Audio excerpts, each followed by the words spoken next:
Buenos días a todos. Para quienes no me conocen, mi nombre es Jonathan Ruiz. Soy abogado penalista y fundador del estudio jurídico integral Ruiz y Asociados. Para hoy, desde el estudio, se nos ocurrió armar un debate, si quiere, un taller, en torno a lo que es algo que está en auge hoy en día, que es la ley 24660, es decir, la ley que analiza el régimen de lo que es la ejecución penal en este caso, ¿no? Ahora bien, lo voy a exponer desde un foco en cuanto a lo que es la progresividad del régimen penitenciario en sí. Pero antes de adentrarnos en lo que es el régimen penitenciario, considero no correspondiente hacer algunas aclaraciones sobre los organismos criminológicos. Ustedes se preguntarán por qué y qué tiene que ver los organismos criminológicos. Bien, los organismos criminológicos influyen a lo largo de lo que es la condena del penado, ¿no? Es por esto que considero menester dar una introducción de eso en este caso. Bien, en torno a los organismos criminológicos de los cuales veníamos hablando, tenemos el servicio criminológico, ¿no?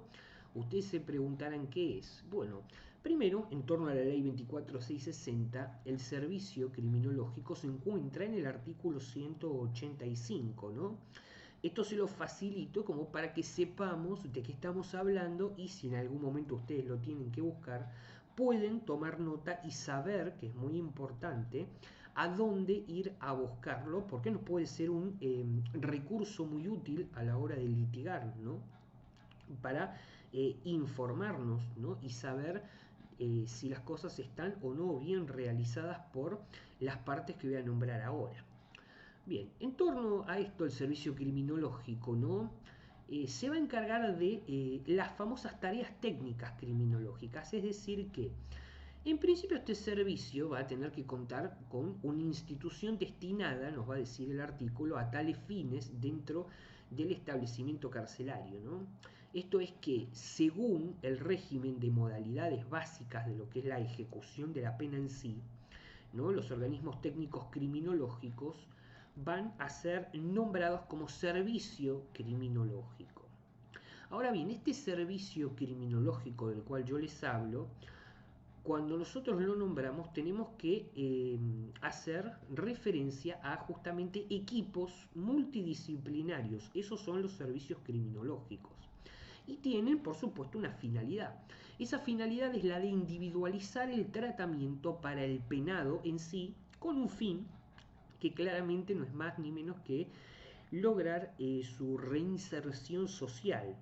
Entonces, este servicio criminológico tenemos que tener en cuenta que va a estar regido por un decreto de alcance nacional que es el 396/99 en su artículo 87. ¿Qué nos va a decir? La composición, es decir, quién integra este servicio criminológico, es decir, este equipo multidisciplinario de profesionales que se van a encargar de hacer vastos diagnósticos de acuerdo a sus áreas, por supuesto. Bien, en torno a este decreto nos va a decir que el servicio criminológico tiene que estar compuesto por un psiquiatra, un psicólogo, un asistente social y, en la medida que sea posible, un abogado y un educador. Ahora bien, cabe hacer una aclaración respecto de estos profesionales que yo les estoy hablando. ¿Por qué? Porque además de su profesión, es decir, por ejemplo, si tomamos una de estas profesiones, además de ser abogado, el abogado debe acreditar una especialización en criminología o alguna disciplina afín que lo habilite a realizar esta evaluación, ¿no? Que por supuesto va a tener fines que ahora vamos a pasar a exponer.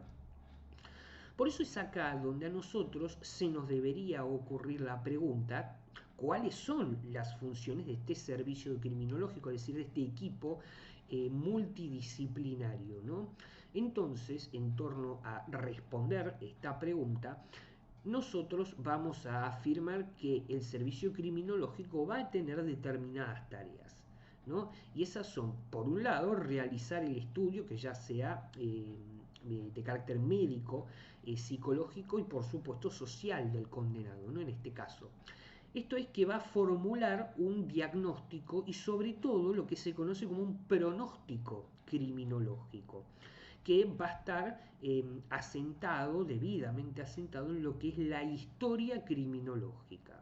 Hasta acá eh, vamos a quedarnos con este concepto que lo vamos a desarrollar un poco más adelante. Entonces, en torno a esta historia criminológica va a estar rubricada, va a tener que estar por supuesto también foliada y además va a tener que estar actualizada con dos cosas que son muy importantes. Es decir, la número uno es los resultados que se obtengan de la ejecución de la pena y la número dos, que es tanto más importante también, es el tratamiento, es decir, el resultado que confluye de la realización de estos estudios que se va a instaurar en el penado, ¿no? Pero bien, yo les dije que nos vamos a quedar con una palabra, porque yo les hablé de la historia, ¿no?, criminológica, entonces, un concepto en realidad, son dos palabras. Yo les hablé de la historia criminológica, bien, ahora nosotros tendríamos que definir qué es la historia criminológica. Bien, la historia criminológica, ¿no?, vamos a ver qué es y cómo ésta va a influir en lo que es el condenado, ¿no?, en este caso.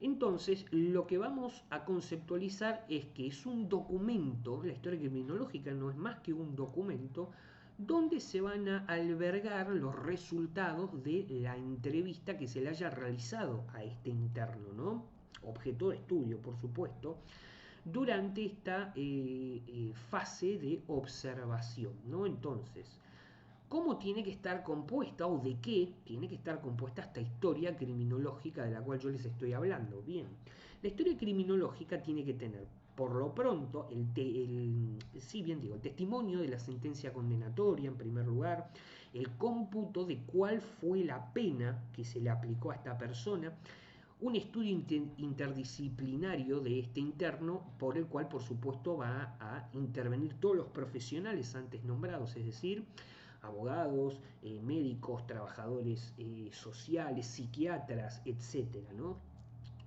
Por eso es que en base a lo que yo les estoy explicando, lo que tenemos que llegar a comprender es que este documento, que les dije que es la historia criminológica, es de suma y vital importancia. ¿Para qué? Para, digamos, presentar la versión de lo que es el pleito, si se quiere, y además, ¿no?, la visualización que el interno le va a dar a este hecho, porque aquí va a contener desde el punto de vista del interno cuáles fueron las razones por las que se encuentra ahí. Entonces también va a tener un tinte, si se quiere, de elementos que son de carácter apreciativo, que van a servir para qué, para elaborar el famoso resultado que no es más que el pronóstico criminológico del cual les hablé al principio, y este va a ser de una muy importante relevancia en torno a la corrección del penado. Ahora bien, también tiene otras funciones, como lo son, por ejemplo, ¿no?, recopilar, si se quiere, ¿no?, la cooperación del condenado. ¿Para qué? Para poder así desarrollar el tratamiento y lograr, ¿no?, que éste logre, o mejor dicho, acepte, ¿no?, el mismo, porque tiene que ser aceptado por propia voluntad y participe en sí. Por eso es que acá voy a hacer otra aclaración en cuanto a esta cooperación, si se quiere, del condenado, ¿no? ¿Por qué? Porque en este caso la ley 24660 que nos atañe hoy nos va a afirmar que el tratamiento penitenciario en realidad no va a constituir una imposición administrativa, es decir, que la administración no le impone a tal persona que deba ser sometida obligatoriamente a el tratamiento que se haya decidido para esta persona, es decir, a este pronóstico criminológico, ¿no? ¿Y por qué no se lo puede imponer? Se deben estar preguntando ustedes. Bien, se tiene que tratar de un ofrecimiento porque lo que se debe primar es el respeto a la dignidad del condenado, ¿no?, en este caso, ¿Por qué? Bien, porque se solicita su cooperación en el tratamiento que se le propone, no que se le impone, ¿no? Por eso es que se necesita lo que se llama el consentimiento del penado. Esto también está en este decreto que yo les había nombrado, el 396 del 99, lo que es el artículo 10, si mal no recuerdo, que va a hablar sobre este proyecto y desarrollo, de cómo se va a desarrollar este proyecto y también del tratamiento, así como también se van a tener en cuenta las inquietudes y por supuesto las necesidades del interno, ¿no? Pero ahora, en torno a lo que son la cuestión de colaboración del interno, todo este ámbito, también nosotros podríamos preguntarnos tranquilamente, ¿no? ¿Qué podría suceder en torno a que el interno se niegue a colaborar? Porque bien nosotros estamos hablando sobre el interno y que él debe prestar su colaboración. Pero ¿qué sucede? Porque de hecho pasa cuando el interno no acepta el tratamiento, es decir, no presta la colaboración de las cuales vengo hablando, ya que si no es aceptado de propia voluntad, no se lo puedo imponer yo como Estado, ¿no? Entonces, en este punto, cuando hablamos de la falta de colaboración en sí, de lo que es el interno, ¿no? Y la cantidad del tiempo, tenemos que tener en cuenta que le hayan impuesto la pena, no se va a modificar por el hecho de que no acepte este tratamiento, pero nobleza obliga, sí van a variar las condiciones de calidad eh, de la pena, no el monto, no la cuantía en sí de la pena. ¿Por qué? Porque va a ser sujeto a las valoraciones, ¿no? Y también, por supuesto, calificaciones que hagan este conjunto de profesionales multidisciplinarios, ¿no? Que también podría ser resultado de que esta persona pueda ser ubicada en algunas psicopatologías, no me salía la palabra, que puedan estar disponibles, ¿no? Ahora bien, yo quería hacer esta pequeña aclaración en torno a la voluntad, pues es una pregunta muy recurrente, ¿no? A la voluntad, por supuesto, del penado. Entonces, ya habiendo aclarado esto, volvemos a lo que estábamos hablando, ¿no? En torno a la fase de tratamiento que se le va a proponer, ¿no? Al penado se le propone incorporarse una fase de tratamiento, ¿no? Así como también un establecimiento, sección o grupo también, eh, donde va a estar alojado. Ahora bien, esta incorporación que se hace, ¿no? Al condenado a una fase de tratamiento, no en particular, porque hay diversas fases de tratamiento, se propone mediante un informe, no es digamos verbal, queda plasmado en un informe. Esto está en el artículo 11 del mencionado decreto, ¿no? Y también nos va a decir que este informe no puede ser hecho de cualquier manera, sino que debe contar, y es trabajo nuestro también como abogados, revisar que todo esto, para que no sea objeto, ¿no? de una mala decisión, esté en las condiciones que corresponden. Por lo cual este informe que nos habla el decreto 396 del 99 en su artículo 11 debe contener, digamos, la salud psicofísica, todos los aspectos que hacen a lo que es la salud psicofísica del condenado, mantener o también incluso mejorar, ¿no? Por algunas personas, algunos condenados incrementan su nivel educativo estando en prisión. También debe promover su aprendizaje o alguna profesión o alguna actividad laboral, ¿no? Posibilitar también, si es que las posee, exigencias, nos va a decir taxativamente en cuanto a lo que es la vida religiosa. Por eso estamos al corriente, ¿no? Que existen pabellones evangelistas, ¿no? Y demás cuestiones afines. También debe facilitar lo que se conoce como estímulos sociales, familiares, desarrollar actividades de interés según, por supuesto, las particularidades del caso, ¿no? Y por particularidades del caso entendamos una cosa, son el resultado de las decisiones, o no, que por supuesto son el reflejo de la evaluación de los diversos profesionales que intervienen, de cuáles son las condiciones de esta persona, para qué es más propensa, para qué no, si es o no es más peligroso o considerado un interno más o menos peligroso. Todo esto influye, por ejemplo, en dónde va a estar alojado el interno, si puede o no estar en contacto con tal o cual persona. Eh, a eso me refiero con particularidades del caso. Así como también va a tener otra función, que es determinar un tiempo mínimo por la cual este tratamiento se va a llevar a cabo, ¿no? Recordemos que no se impone, lo acepta el condenado, por lo cual este periodo de verificación, ¿no? va a proceder y de ser necesario va a ser actualizado, bueno, ya sea con mejoras, si mejora o no, si no lo es, ¿no? Ahora bien, ya habiendo descrito lo que es este organismo en sí, técnico criminológico, que me parecía importante para que ustedes tengan en cuenta cómo va a influir en lo que es la vida del condenado, no así, repito, en la cuantía de la pena, sino en cómo la va a transitar, ¿no? Las condiciones en las que las va a transitar. Vamos a pasar a lo que es el consejo, en este caso, correccional. Otra cuestión muy importante sobre la cual siempre se van teniendo algunas dudas o a veces se cree que es similitud de algún otro concepto. Por eso vamos a dejar en claro qué conlleva, ¿no? O cuáles son las funciones también del consejo correccional en este caso. Por lo que, a modo introductorio, voy a empezar diciendo que el consejo correccional, a mí siempre me gusta que ustedes sepan dónde ubicar lo que yo les digo. Estamos hablando de la 24660, si mal no recuerdo es el 185, inciso G, de la misma.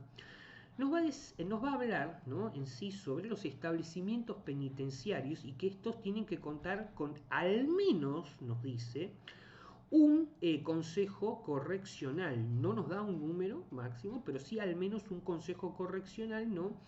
que estos integrantes de este consejo lo que hacen es justamente representar todos los aspectos de lo que es en sí el tratamiento penitenciario, ¿no?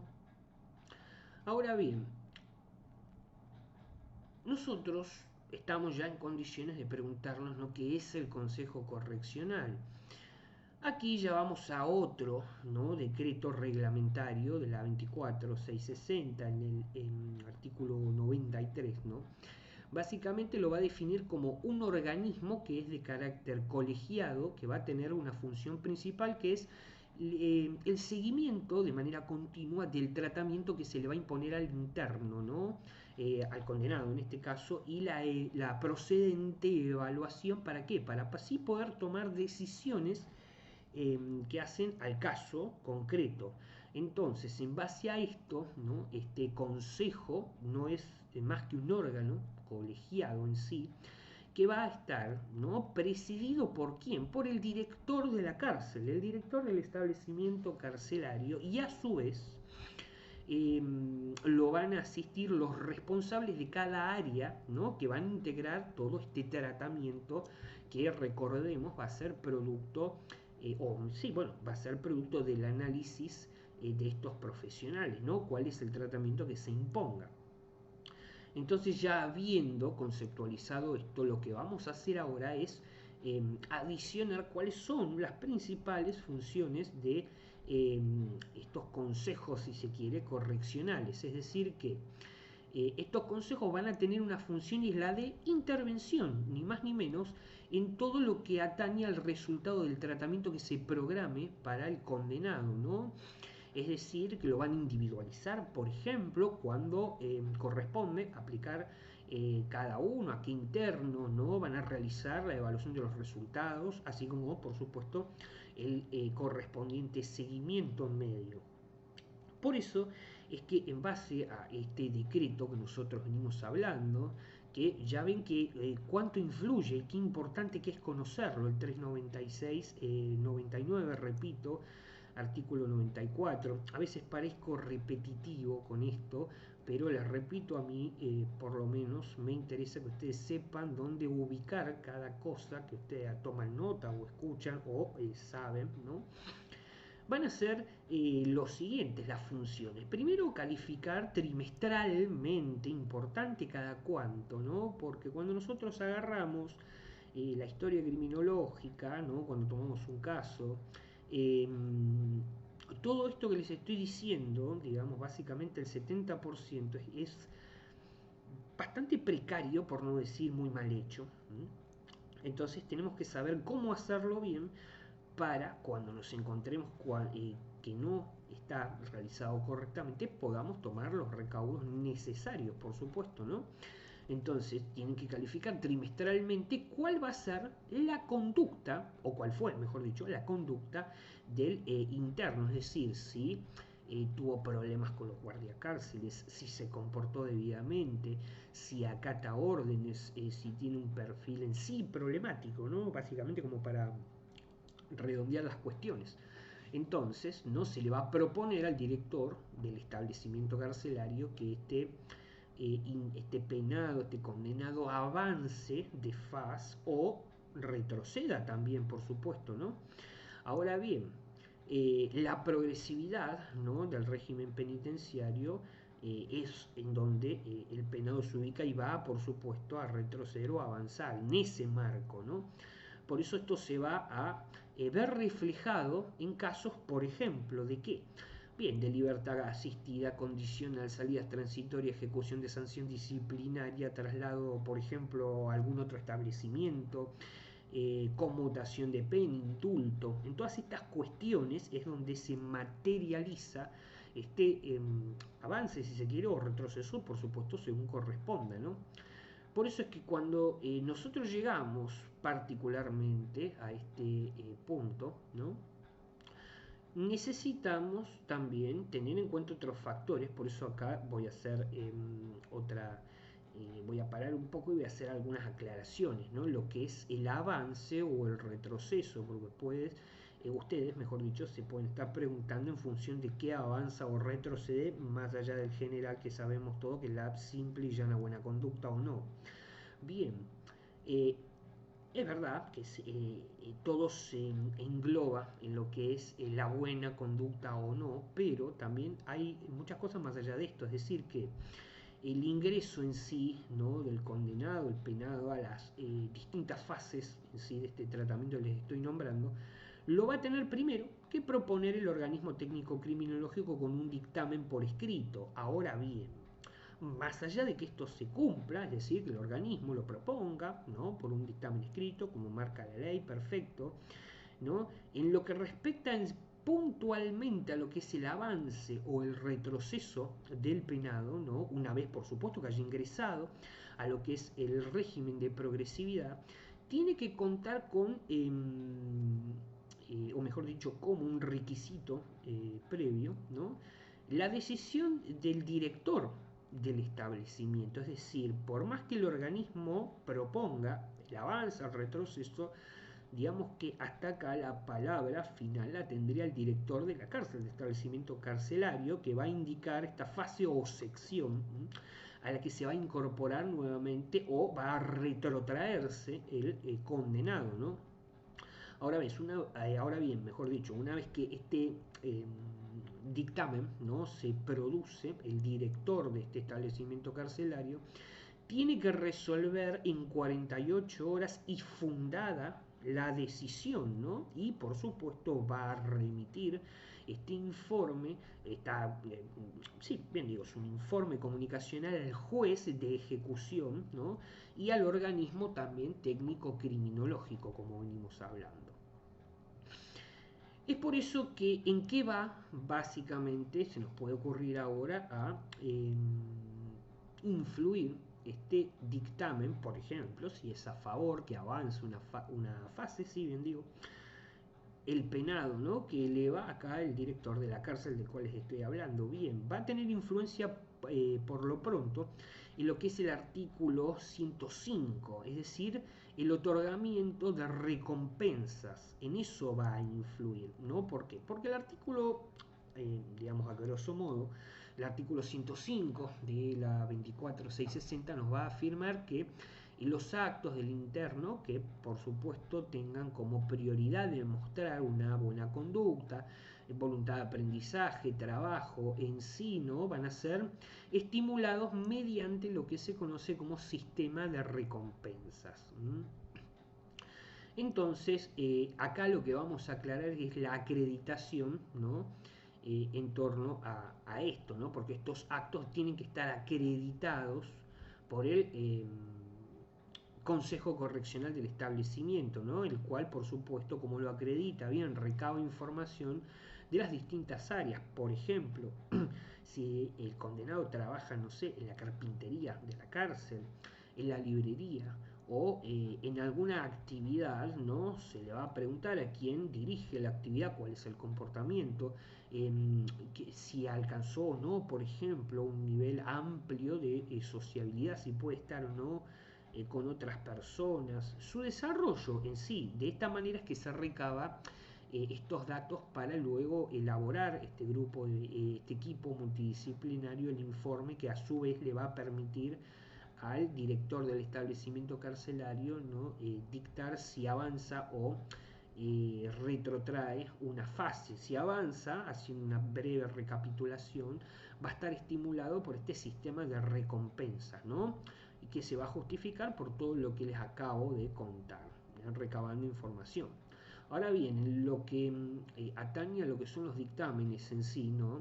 Lo que vamos a tener que aclarar en este caso es que el Consejo Correccional, para incorporar, ¿no? A un condenado, por ejemplo, a lo que es el régimen de salidas transitorias o también semilibertad, ya sea en variante que se conceda de, por ejemplo, no sé, libertad asistida o indultos, ¿no? Estos informes particulares van a ser mucho más complejos. No basta con una simple valoración, si se quiere, ¿no?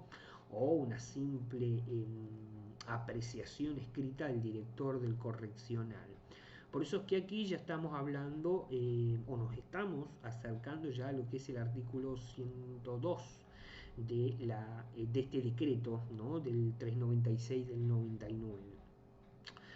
Es decir, estos dictámenes, este tipo de dictámenes adaptados para este tipo de cuestiones especiales que les acabo de nombrar, deben tener primero nombre y apellido básico. Por favor, controlen, porque esto parece una cosa que obvia, básica, pero muchos legajos, ¿no? Muchas de estas historias criminológicas, que en sí se los mal llama legajos, están mal confeccionado. Por eso es muy importante que nosotros sepamos todos los requisitos, ¿no? Que debería tener si estuviese bien. Debe tener nombre, apellido, ¿no? Legajo personal, establecimiento y donde está alojado y el motivo de cuál fue la detención de la persona, ¿no?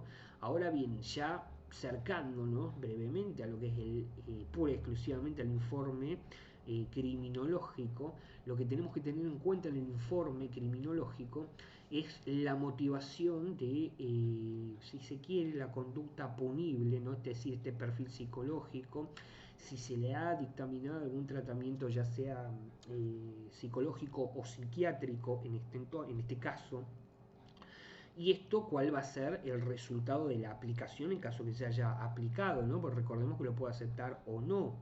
Tiene que tener un resumen actualizado de lo que es la historia criminológica. Recuerden que al principio yo les explicaba que esto tiene que estar debidamente actualizado justamente para hacer una mejor, lograr recabar mejor información.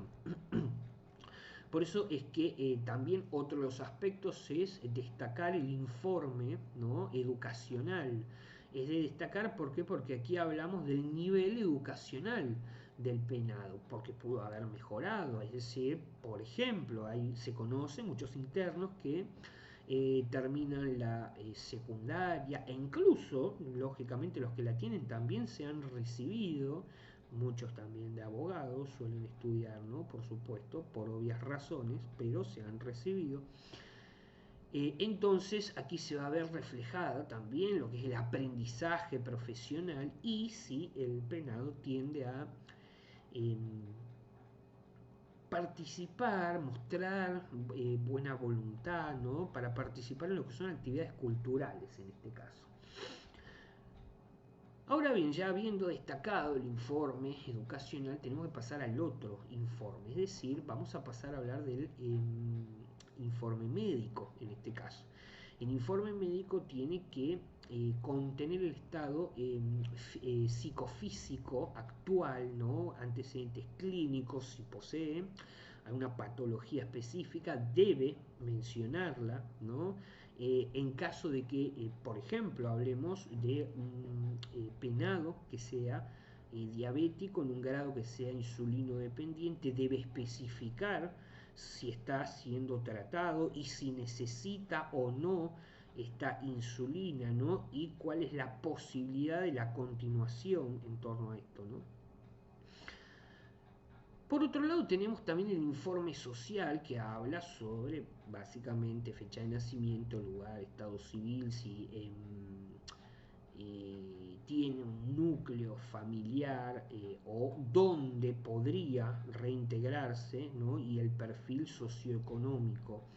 Recuerden que estamos haciendo un informe a favor, por lo pronto, o no, depende, pero por lo pronto a favor de que la persona acceda a algún régimen de salida anticipada, como veníamos hablando, ¿no? Por eso que yo le estoy nombrando que, como veníamos viendo, estos informes para este tipo de cuestiones tienen que ser más exhaustivos. Entonces, también se va a considerar, no menor, cuestiones que el director presente en sesiones extraordinarias para que sean analizadas, que pudieron no haberse visto reflejadas en el informe, y como él básicamente es el que está controlando la cárcel, es quien va a tener la novedad o si se quiere, por lo menos en un aspecto eh, bastante indicativo el comportamiento en sí de la persona, ¿no? Porque es quien básicamente está día a día con los internos. Por eso es que en torno a estas sesiones que yo les dije que es donde el director del penal va a proponer, si es que hay alguna cuestión, ¿no?, para ser evaluada, estas sesiones se dan por periodo, ¿no? Es decir, aquí ya vamos al artículo 97, si mal no recuerdo, este decreto del 396/99, ¿no? Que nos va a decir que las sesiones son trimestrales, mensuales, semanales y también de carácter extraordinario. En torno a las sesiones semanales, ¿sí?, se van a llevar a cabo, lógicamente, como su nombre lo indica, una vez a la semana, ¿no? Y van a tener como fin de sesionar el dictaminar en cuanto a los pedidos que pueda llegar a ser el interno, ¿no? Indultos, conmutaciones de la pena, algún que otro, si se quiere, también cambio de sección, traslado de establecimiento, todas estas cuestiones que, digamos, si se quiere, requieren un poco de prisa, y algunas de ellas son fáciles de tratar, por lo que se tratan en sesiones semanales, ¿no? Por otro lado, tenemos también sesiones mensuales que siempre tenemos que tener en cuenta que estas sesiones se van a realizar en los primeros 5 días hábiles del mes, y van a también aquí versar, si se quiere, sobre lo que es la promoción de la fase o periodo de lo que es el régimen de progresividad en este caso, ¿no? Y tenemos por último las sesiones trimestrales, es decir, que las sesiones trimestrales se llevan dentro de los 10 días hábiles, ¿no?, de marzo, junio y septiembre. A su vez también diciembre va a ser, y su objeto va a ser justamente calificar la conducta del interno. Entonces fijémonos que cada periodo va a tener determinados días y determinados objetos a tratar en cada sesión, ¿no? Ahora bien, por otro lado, tenemos, aparte de las sesiones comunes, las extraordinarias, ¿no?, que son las que van a ser convocadas en cualquier momento. Las va a poder convocar ¿quién? El director del establecimiento carcelario, para tratar alguna cuestión relativa de lo que es el funcionamiento del Consejo Correccional. Ahora bien, cabe aclarar que todas las sesiones, ¿no?, inclusive estas, requieren, para poder sesionar válidamente, la presencia de la totalidad de los miembros que la integran, ¿no? Y también se van a tratar todos los casos, pero de forma individual, eso es muy importante, ¿eh? No es que hacen un rejunte de casos y bueno, lo que sale, sale, por así decirlo. Se trata de forma individual porque por supuesto cada persona, si se quiere, es un mundo bajo este supuesto, ¿no?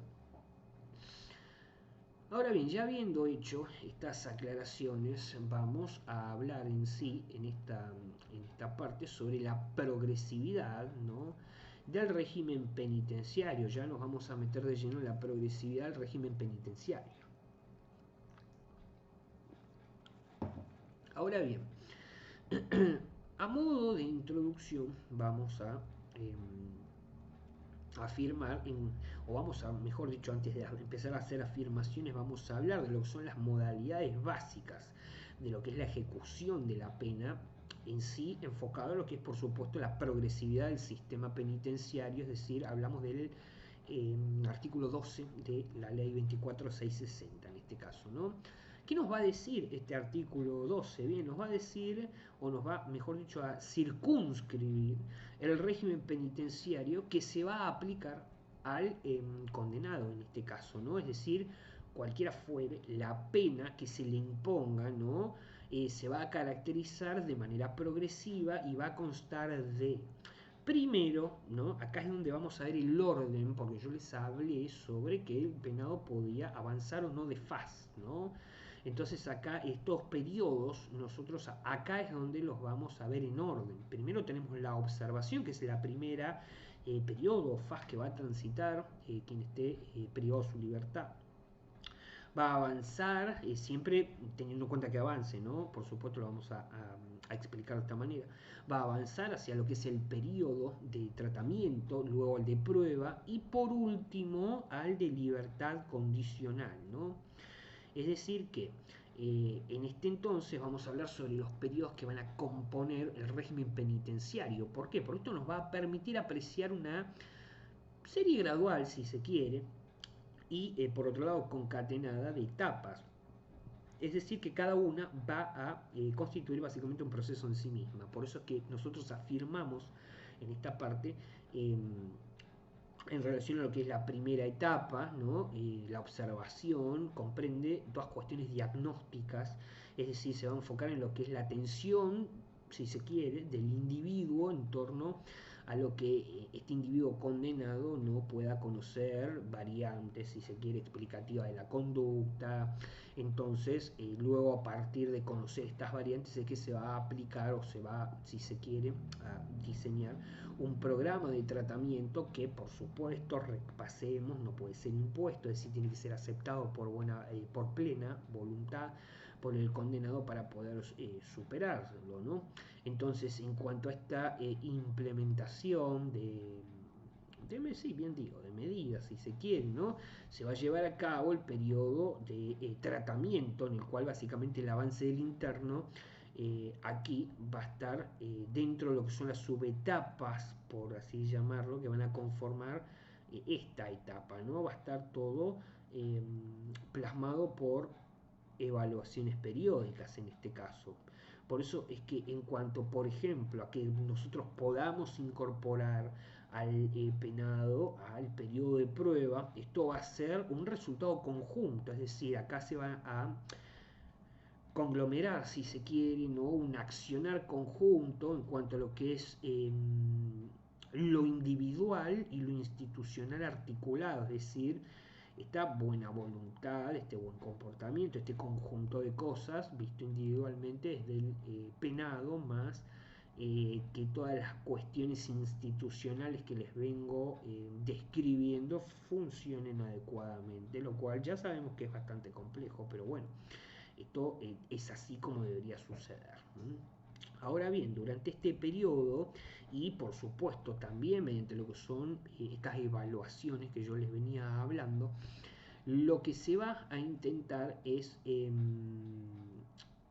dilucidar, lograr una idea de capacidad en cuanto al individuo y diversos aspectos como lo es la autodisciplina, muy importante en torno a poder convivir con un otro, con el resto de los internos, que no es más que lo que yo les venía explicando, ¿no? Y por último, también vamos a estar ante, que me estaba olvidando, ante el periodo de libertad condicional, ¿no? En el cual lo que busca, el objetivo del periodo de libertad condicional busca medir la evolución que el penado alcanza, ¿no? Mediante indicios de, por ejemplo, cumplimiento de compromiso, ¿no? Es decir, cuál va a ser el grado de responsabilidad de este individuo del penado. Por eso es que en este punto ya considero haber dado una vasta introducción de cada etapa.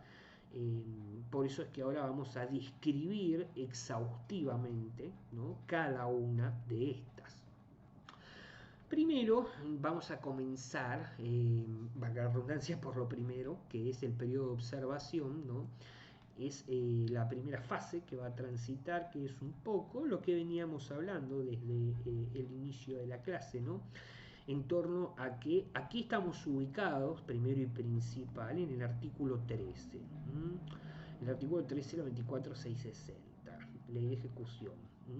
Ahora bien, en este artículo, a grosso modo, nos va a decir que durante, ¿no?, este periodo de observación, el organismo del cual venimos hablando, el organismo técnico criminológico, va a tener ciertas funciones a su cargo. Es decir, que primero va a tener que realizar, como les dije, estudio médico psicológico, ¿no?, y a su vez también un estudio social ambiental del condenado, y va a formular lo que se llama el pronóstico, o mejor dicho, un diagnóstico que se traduce como el pronóstico criminológico, ¿no?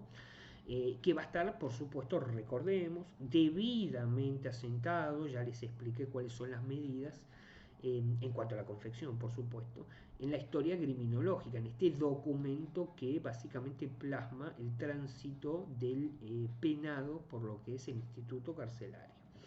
También tiene que recabar la cooperación. Recuerden que no se le puede imponer este tratamiento, sino que lo debe aceptar de buena voluntad.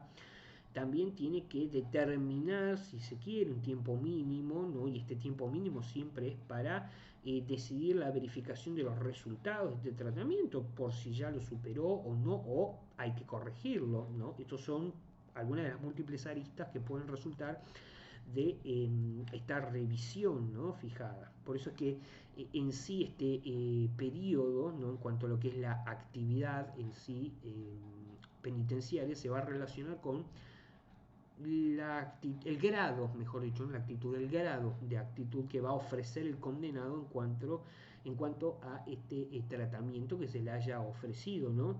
Por eso yo al principio, no sé si recuerdan, les nombro que el condenado en sí es un sujeto pasivo, por así describirlo, ¿no? Yo lo llamo sujeto pasivo penitenciario, y a su vez también es un sujeto activo. ¿Por qué? Porque en cierto punto se va a requerir lo que es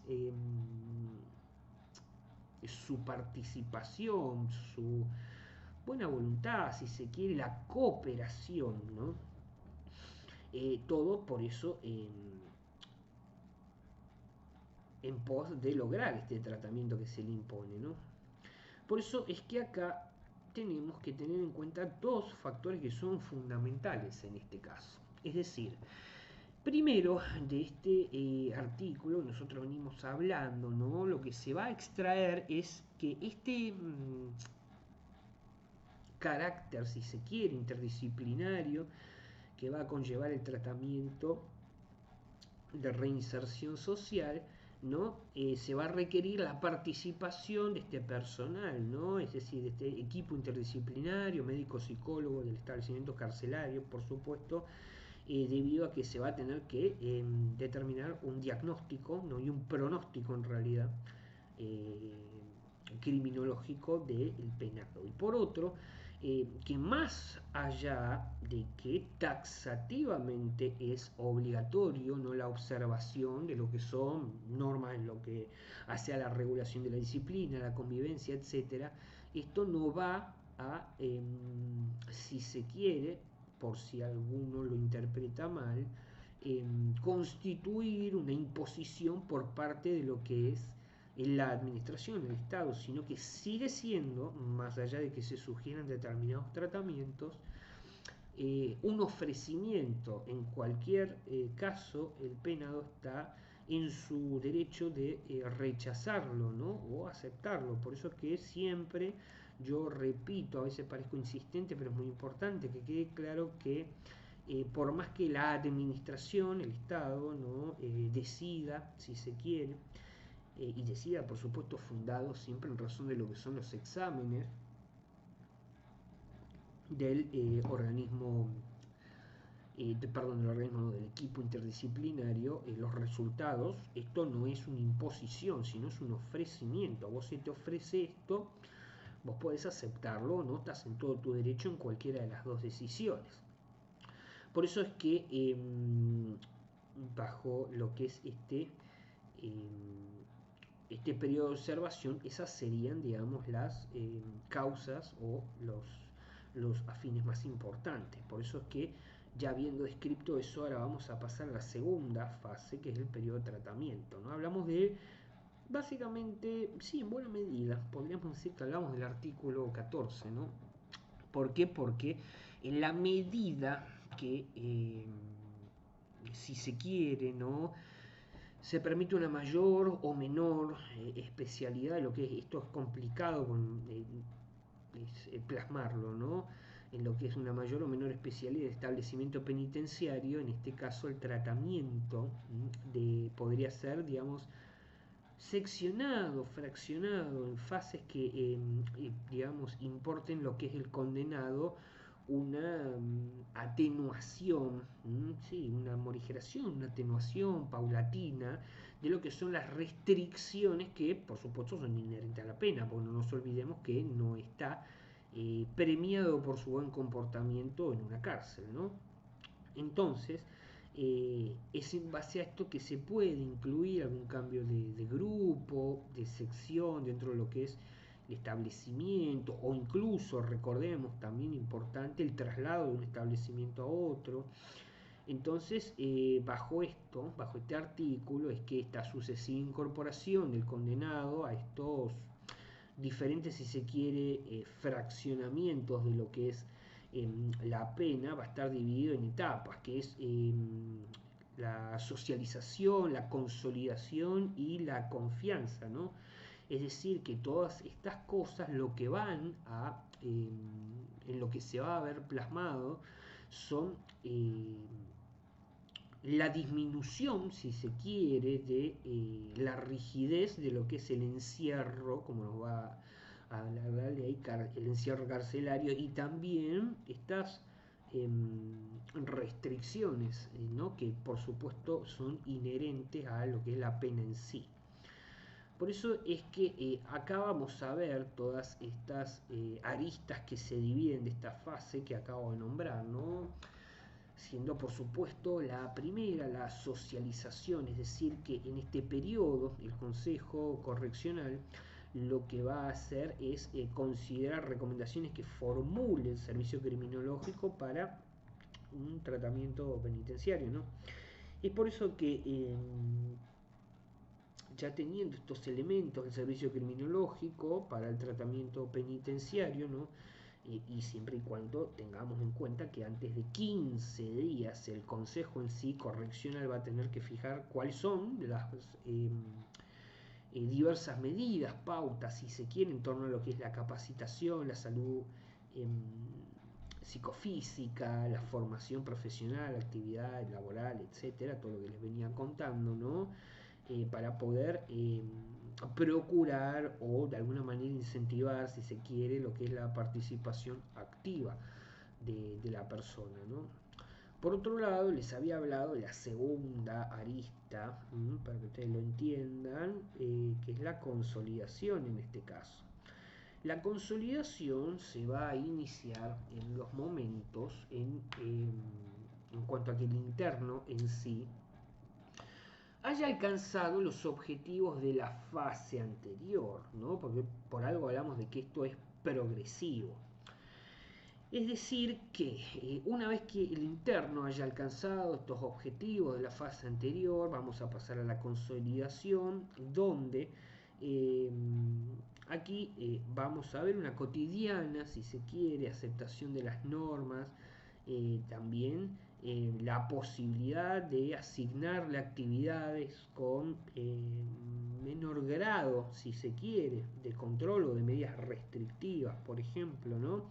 Que se podrían ejercer sobre el interno, y todo esto también podría derivar en un cambio de grupo o de sección en cuanto al establecimiento, o también ser trasladado a un establecimiento con menos, no sé si vigilancia, porque vigilancia tienen todo, no sería la palabra adecuada, sino con por ahí menos restricción en cuanto a lo que es el cercenamiento, entre comillas, de la libertad, que ya está bastante cercenada por estar en un establecimiento carcelario, ¿no? Y por último ya vamos a lo que es la fase de la confianza, ¿no? Que por supuesto, y siempre primando que de acuerdo a las particularidades que cada establecimiento carcelario posea, en este caso, ¿no? Eh, puede o no progresar y ser trasladado a un sector diferenciado, ¿no? También todo esto en pos de ampliar las actitudes que ya para este entonces tienen que ser bastante buenas: confianza, responsabilidad, eh, motivar la participación activa con un otro, ¿no? También se le van a otorgar espacios de recreación, visitas, muy importante también, ¿no? Y todo esto, por supuesto, acorde al programa de tratamiento, al progreso que haya alcanzado, ¿no? Y bajo una supervisión, sí, por supuesto, bueno, no deja de ser un interno, pero bastante moderada respecto a lo que era en un inicio, ¿no? Esto básicamente está fijado en lo que es el artículo 23 del reglamento de modalidades básicas en este caso, ¿no? Ahora ya pasamos a lo que es este periodo de prueba. Para definirlo más exhaustivamente hablamos del artículo 15 en este caso.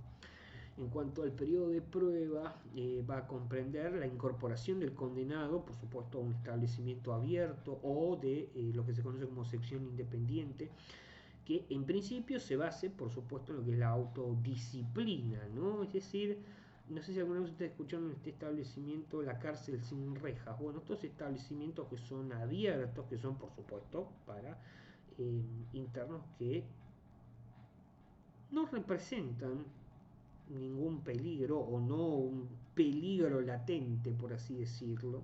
¿Mm? Porque sí, muchos me suelen decir, bueno, cuantificame el peligro, porque no nos olvidemos que por algo está ahí en principio. Bien, sí, este tipo de establecimiento justamente no se llega en la fase de evaluación, sino se llega después de haber tenido bastantes dictámenes favorables, haberse comprobado fehacientemente que es un interno que ya ha superado algunas cosas, tiene buena voluntad, puede convivir con un otro, es colaborador, ¿no? Se autorregula, este famoso principio de autorregulación, de hecho, ¿no? De la disciplina, por supuesto. Por eso es que en sí el periodo de prueba, porque muchos dicen, bueno, morigera ciertas cuestiones o le otorga beneficios, bien, en sí no implica el periodo de prueba que haya flexibilización, porque no la hay en cuanto, por supuesto, a lo que es el encierro. Ahora bien, básicamente se caracteriza por una etapa, ¿no? En la cual se evalúa lo que es la autodisciplina, lo que es la confianza, ¿no? Que va a llevar justamente a que este interno asuma desde ya más responsabilidades, lo que buscaría en realidad como fin ulterior lograr considerar la reinserción social, en este caso en cuanto a lo que son los fines del tratamiento, ¿no?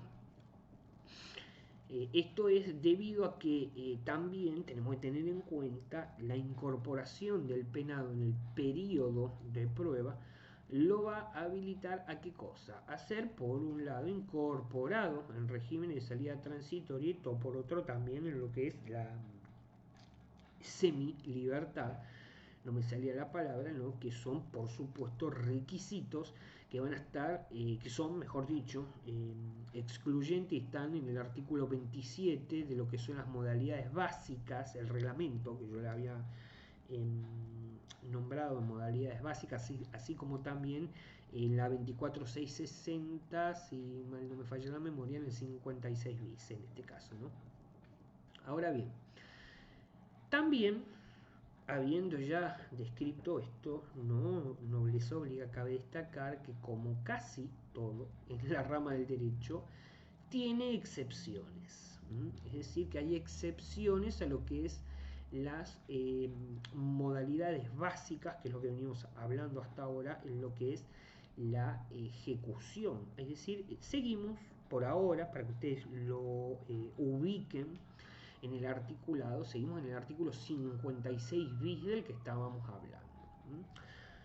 Básicamente nos va a decir que no se va a otorgar beneficios, este artículo, comprendidos en lo que es el periodo de prueba, a determinados condenados, no por determinados condenados, quiero decir, a determinadas personas, mejor dicho, que estén condenadas por una serie de delitos que especifica ahí, ¿no? Que básicamente es el artículo 80 del Código Penal, que es el homicidio agravado en este caso, ¿no? También delitos contra la integridad sexual, que si mal no recuerdo creo que es el 119 y 120, entre otros, 126, 128, etcétera. Privación ilegal de la libertad coactiva, ¿no? Si se causa la muerte intencional, no me salía, de la persona, tortura seguida de muerte, que está en el 144 del Código Penal, algún tipo de delito que esté previsto en el 166, si mal no recuerdo. Por otro lado, secuestro extorsivo. Muy importante, me olvidaba, bueno, financiamiento de terrorismo, que está en el 306, ese sí, me acuerdo, etcétera. Bueno, este artículo es largo, tiene diversos no, tiene taxativos delitos por los que no se le va a conceder, ¿no?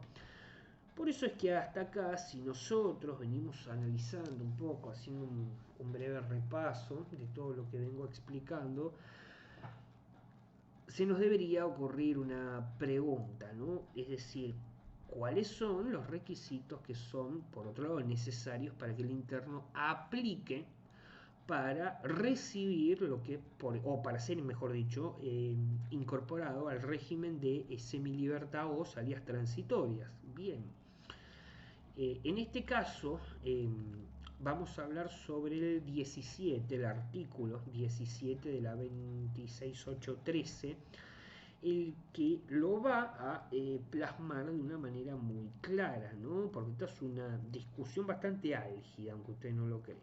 Entonces, para que se concedan salidas transitorias o también la incorporación a lo que es el régimen de semilibertad, ¿qué es lo que se va a requerir? Bien, en primer lugar, va a tener que estar comprendido en alguno de los tiempos de carácter mínimos que nos va a decir este artículo. Es decir, que si, por ejemplo, ¿no? hablamos de una pena temporal, sin la accesoria del artículo 52, tenemos la mitad de la condena, tenemos también penas perpetuas sin la accesoria del 52, que son 15 años en este caso, y la accesoria del 52, es decir, cumplía una pena, son 3 años en este caso, ¿no?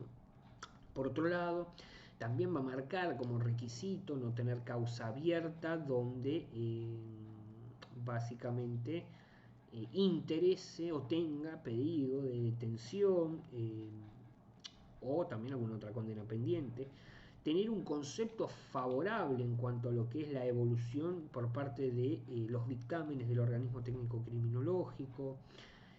Y acá quiero hacer una aclaración, ¿no? Sobre todo en uno, el último, si mal no recuerdo, creo que es el 5.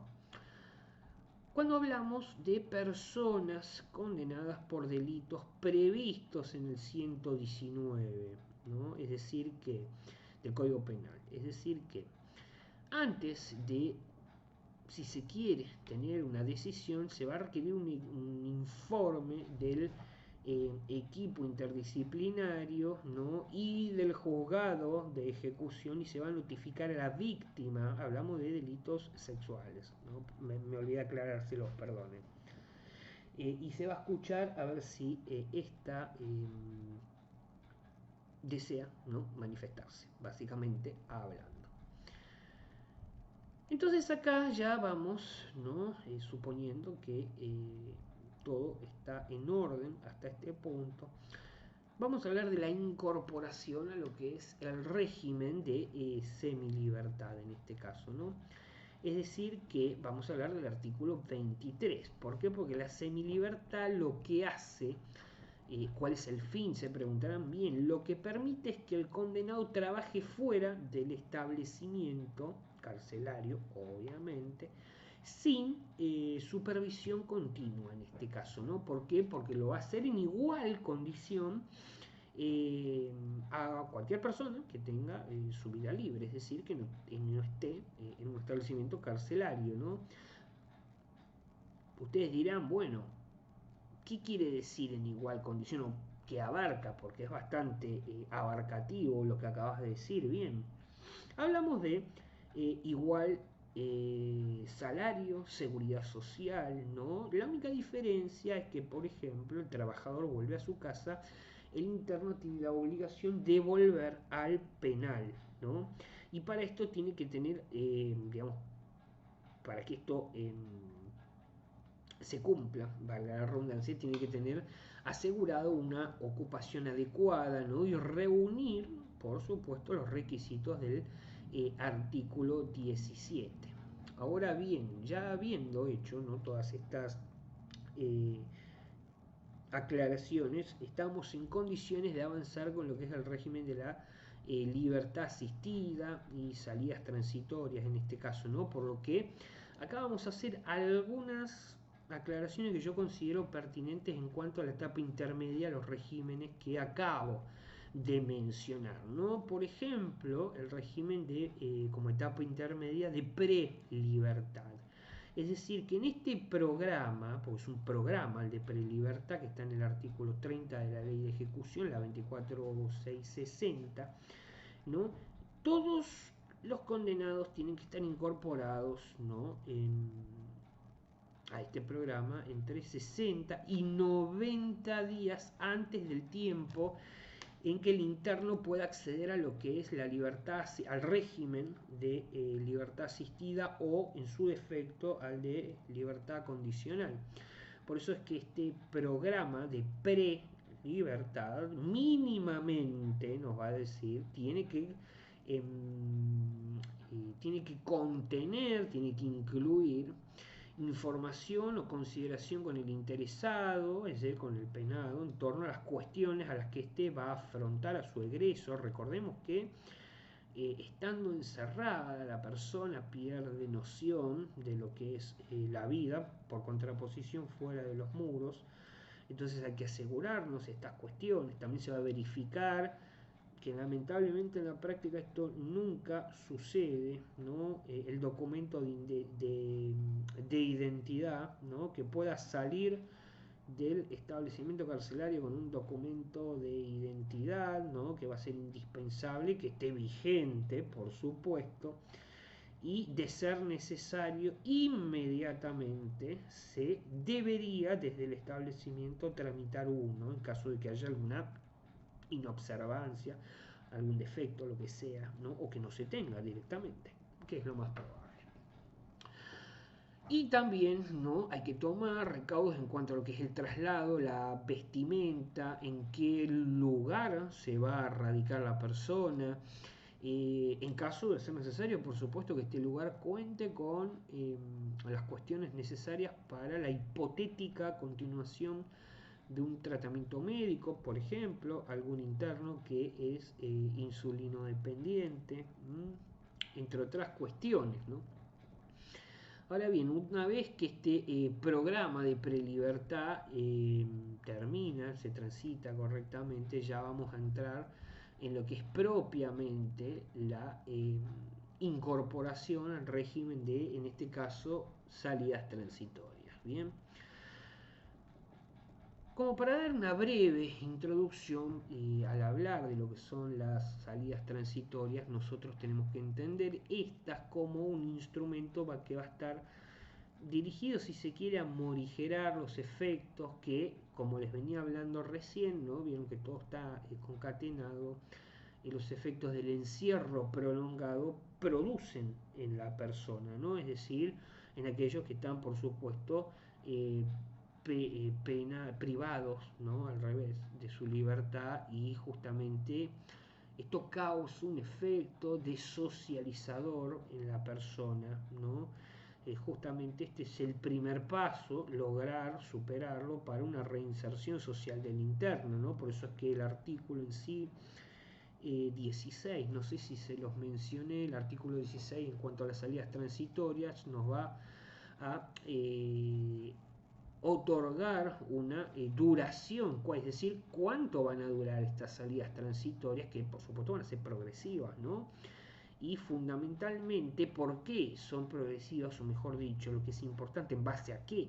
Bien, en base a la confianza son progresivas, es decir, que primero se van a dar por el tiempo, ¿no? Es decir, se va a cuantificar el tiempo, 12 horas, luego 24, y casos excepcionales, que no son muchos, 72. Luego tenemos otro factor de medición, que es el motivo, ¿no? ¿Con qué motivo? Bien, mejorar, afianzar algún lazo familiar, cursar estudios también, o participar en algún programa específico de prelibertad ante un posible inminente egreso del establecimiento carcelario. Y por último se va a regir, no a medir. Bueno, en realidad todo en medir está como un poco mal dicho, sería regir, ¿no? Me corrijo de lo que dije anteriormente. Por eso es que se va a regir por último por lo que es el nivel de confianza, es decir, va a estar acompañado, sí, es verdad, por un empleado del servicio penitenciario, pero con la particularidad de cómo se encuentra en lo que es la confianza, perdón, el personal, el empleado no va a estar uniformado, eso es lo que les quería decir, ¿no? Y también va a estar confiado a lo que es la tutela familiar o del responsable bajo palabra de honor, ¿no? Porque alguien se hace cargo de esa persona que sale anticipadamente, bajo, por supuesto, ciertas medidas de comportamiento, ¿no? Lógico. Ahora, en cuanto a lo que es la incorporación a ya propiamente dicho, el régimen de libertad asistida, este instituto no es un instituto de, básicamente como se lo conoce, soltura condicionada. Va a permitir al condenado siempre, cabe destacar, detalle no menor, que no se le hubiese aplicado pena accesoria de reclusión por tiempo indeterminado, egresar del sistema carcelario 3 meses antes, ¿no? Del agotamiento de la pena, incluso cuando hubiese sido declarado reincidente por sentencia condenatoria, se hubiese revocado con anterioridad, ¿no? A lo que es. Ahora bien, acá hay una eterna discusión de si son 3 o son 6 por la actualización de la ley de ejecución. Bueno, bien.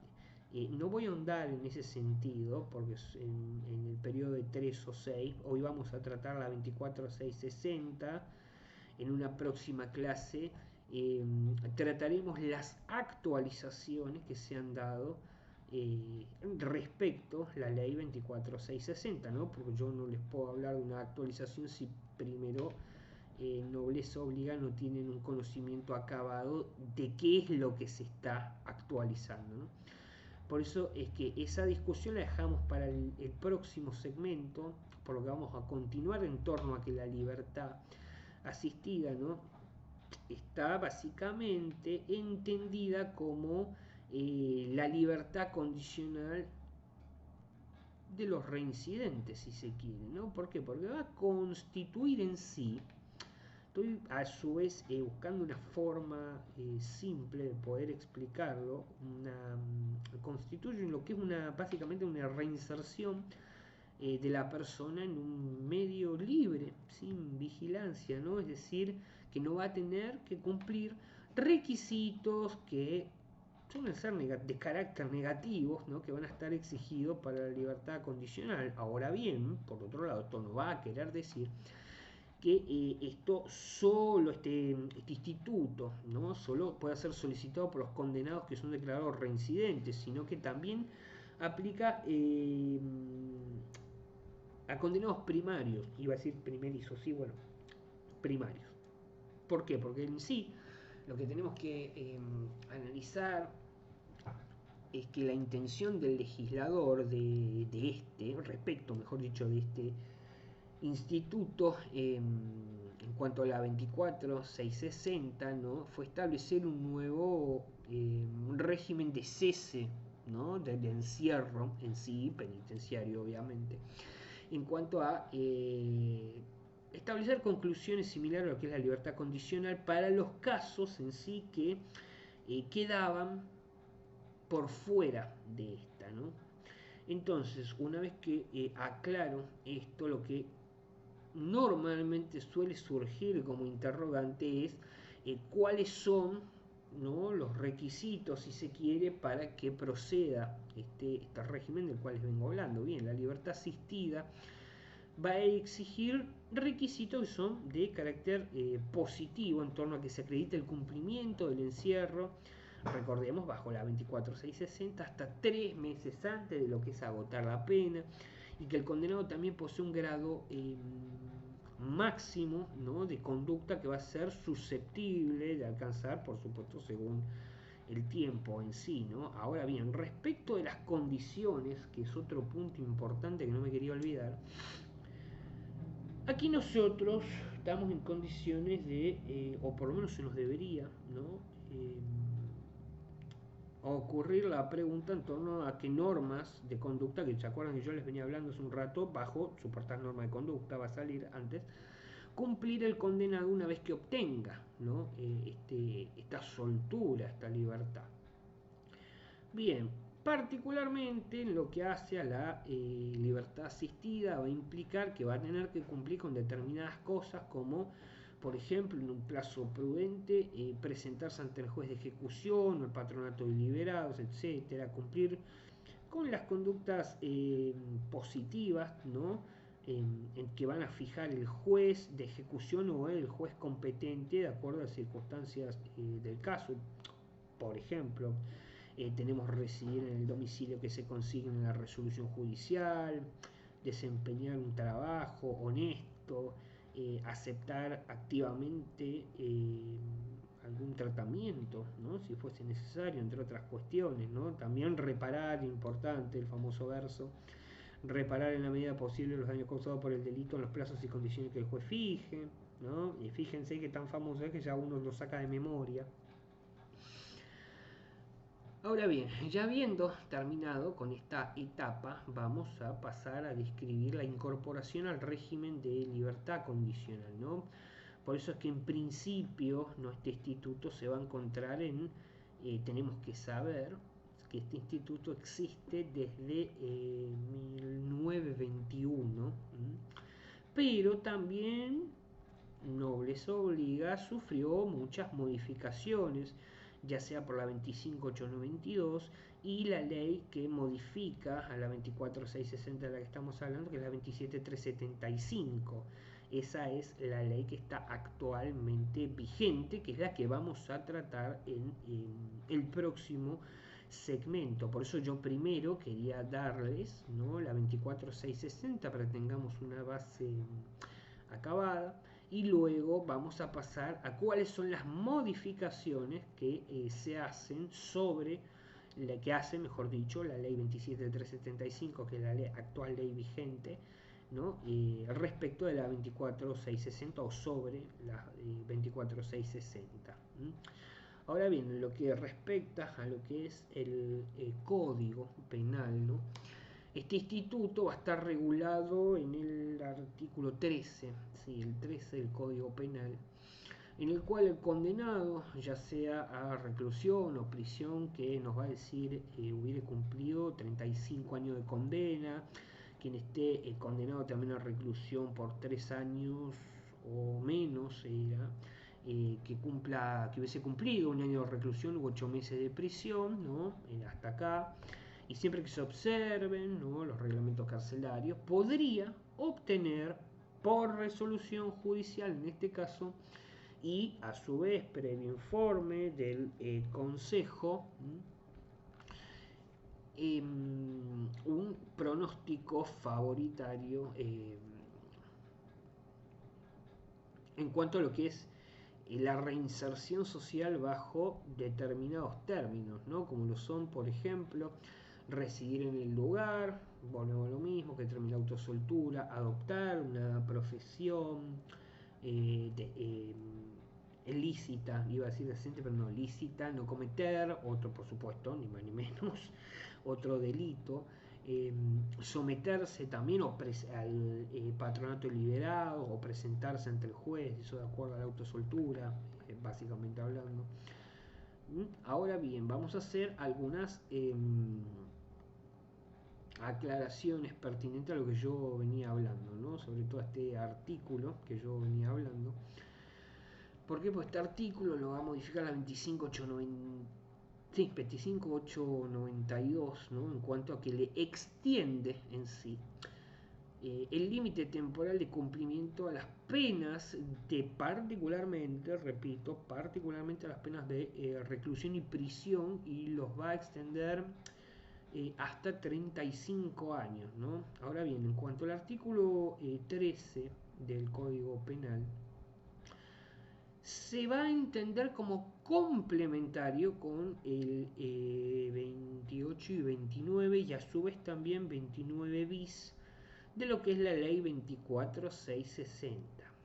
Hasta acá vamos bien. ¿Por qué? Porque a su vez esto que yo les conté también lo modificó la 23735, que es la actual ley de ejecución penal, básicamente hablando, ¿no?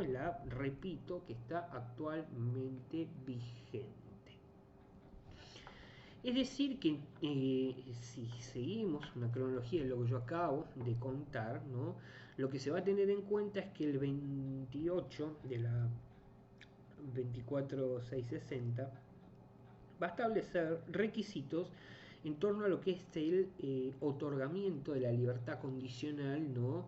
De los que por supuesto va a poseer el artículo 13 del Código Penal, ¿no? Es decir, además de los que ya se mencionan, va a requerir que se conforme un expediente en torno a lo que es la situación en sí, ¿no?, del condenado, con propuestas del organismo técnico criminológico en sí, para la obtención, si se quiere, de un dictamen del Consejo Correccional, ¿no? Esto, por supuesto, lo regulado en el 29 bis, que va a estar incorporado en la, ahora sí, 27 y actual ley de ejecución 27375.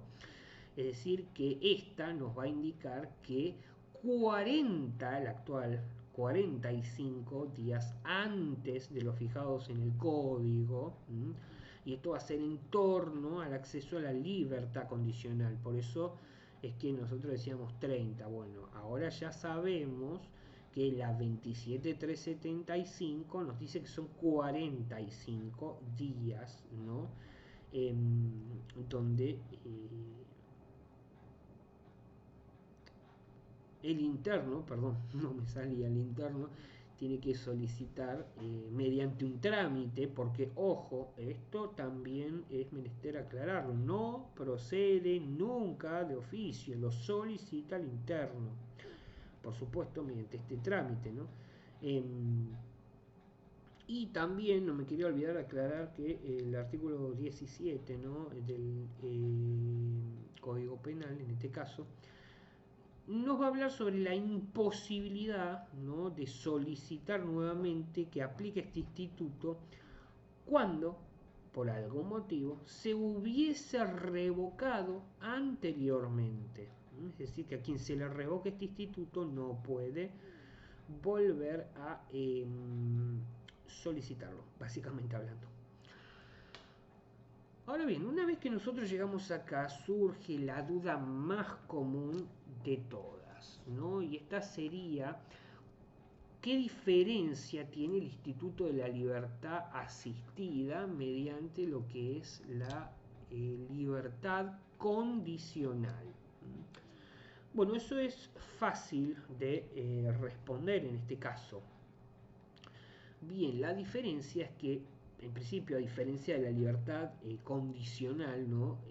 La cual por supuesto va a estar prohibida a reincidentes, detalle primero, la libertad asistida también puede ser solicitada, ¿no? Por condenados, ya sea por declaración de reincidencia, como aquel que no tenga ninguna otra, no ostente, si se quiere, ninguna otra calidad, ¿no? Por así decirlo. Por otro lado, también el plazo de encierro, ¿no? Que se exige en lo que es la libertad condicional es de las, y acá escuchen bien, dos terceras partes de la condena que se le haya impuesto. Entonces, salvo que estemos hablando sí, bien digo, de condenas perpetuas, en este caso, que se exige 35 años como mínimo de pena efectiva, y las penas de 3 años o menos, en este caso, ¿no? En las que se va a exigir 8 meses, sí, para penas son 8 meses, en este caso, de prisión, por supuesto. También por otra parte, en cuanto a la libertad asistida, en este caso, exige, por otro lado, que el condenado cumpla el encierro hasta 3 meses antes de lo que es el agotamiento de la pena. Bueno, considero que el tema ya fue bastante expuesto, ¿no?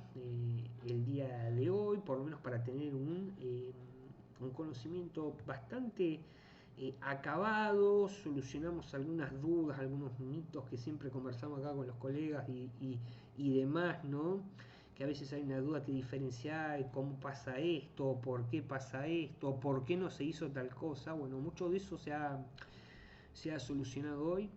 Espero que les haya gustado. Bueno, no olviden, si les gustó, darle like al video y suscribirse al canal. Activen la campanita si van a estar al tanto de los futuros videos que vamos subiendo con debates y charlas, ¿no? Les adelanto que para el próximo vamos a ver de tratar la 27375, habiendo ya dado la base de la 24660, ¿no? Entonces, bueno, espero que les haya gustado y cualquier cosa nos pueden dejar comentarios en la parte de abajo del video.